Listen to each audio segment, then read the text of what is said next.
नवीन, बाबा साहब ने जिसके लिए किया, अगर वो बाबा साहब का भक्त नहीं तो न माँ का उसने दूध पिया और अपने बाप का उसमें रक्त नहीं।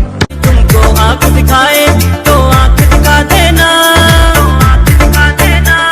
हम भीमराव के बच्चे हैं उनको समझा देना, हम भीमराव के बच्चे हैं उनको समझा देना। कुर्बान हो जाएंगे पर उफ न करेंगे, आखिरी सांस तक संघर्ष करेंगे। अब युवा आराम नहीं करेंगे। क्यों मूर्तियां ने तोड़ो सो, खुदलितों के घर फोड़ो सो, आतंक मचाया से अब सहन न करेगी यारो भी, अब जुल्म न सहेगी यारो भी। बनी हुई जिंदगी की बस इतनी सी कहानी है कि बनी हुई जिंदगी की बस इतनी सी कहानी है। और बेटा हम चमार हैं, हम पे बाबा साहब की मेहरबानी है।